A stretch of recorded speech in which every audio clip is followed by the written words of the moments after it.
The Battle of the Dogger Bank was a naval battle that took place on the 5th of August 1781 during the Fourth Anglo-Dutch War, contemporaneously related to the American Revolutionary War in the North Sea. It was a bloody encounter between a British squadron under Vice Admiral Sir Hyde Parker, 5th Baronet, and a Dutch squadron under Vice Admiral Johan Zoutman, both of which were escorting convoys. Background: in December 1780, Great Britain declared war on the Dutch Republic, drawing it militarily into the American War of Independence. The Dutch had for many years been supplying the Americans, and shipping French supplies to the Americans, in support of the American war effort. The opening of hostilities with the Dutch meant that Britain's trade with countries on the Baltic Sea was potentially at risk, and that the British had to increase protection of the shipping in the North Sea. In order to accomplish this,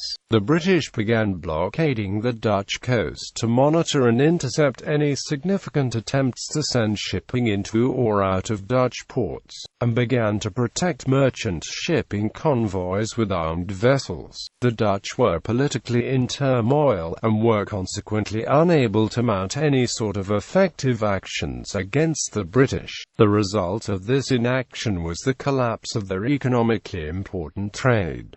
It was finally decided that a merchant fleet had to be launched. On the 1st of August 1781, Admiral Johan Zoutman led a fleet of some 70 merchantmen from the Texel, protected by 7 ships of the line as well as a number of frigates and smaller armed vessels. Admiral Hyde Parker was accompanying a convoy of ships from the Baltic when he spotted the sails of the Dutch fleet at 4 a.m. on the morning of 5 August.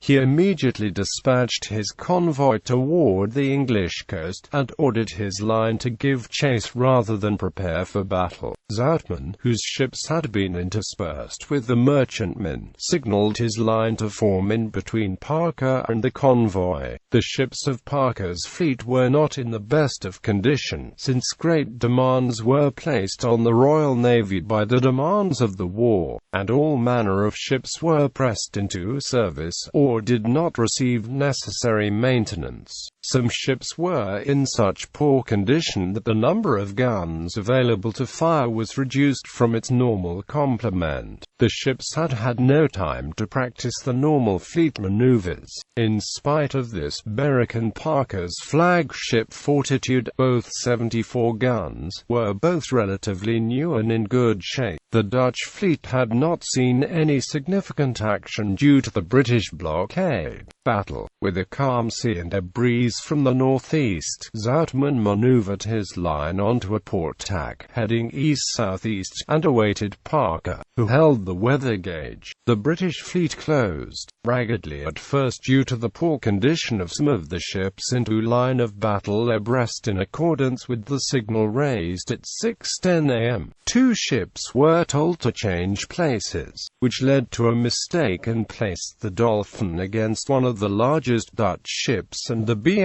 Pheasant without an opponent. When Parker raised the battle flag shortly before 8 a.m. for close action, the British fleet moved closer. Surprisingly, the Dutch ships did not fire a shot as the British approached until the two fleets were about half a musket shot apart. Zoutman then also raised his flag, and when both commanders raised red flags at the same time, to signal the commencement of firing, opened fire, raking the Fortitude with a broadside.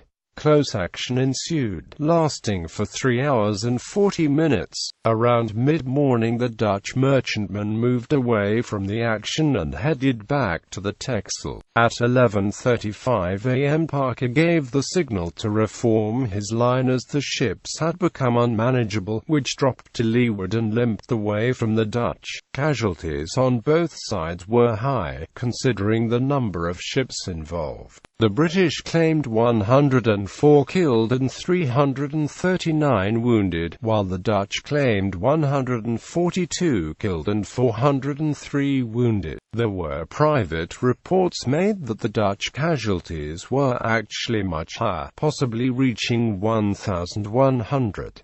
The Hollandia sank the same night. Her flag, which was kept flying, was taken away by the Belpool, and carried to Admiral Parker. Aftermath. Although the Dutch celebrated the battle as victory, the fleet did not leave harbour again during the war and the merchant trade remained crippled. At least one convoy did make it to the Baltic, but it flew under Swedish flags and was accompanied by a Swedish frigate. Parker claimed victory but considered that he had not been properly equipped for his task, and on arrival at the Nore, met King George telling him, "I wish your Majesty better ships and younger officers. As for myself, I am now too old for the service." He then resigned his command. The battle had no real impact on the general course of the war. Order of battle. The order of battle is provided by Clause P.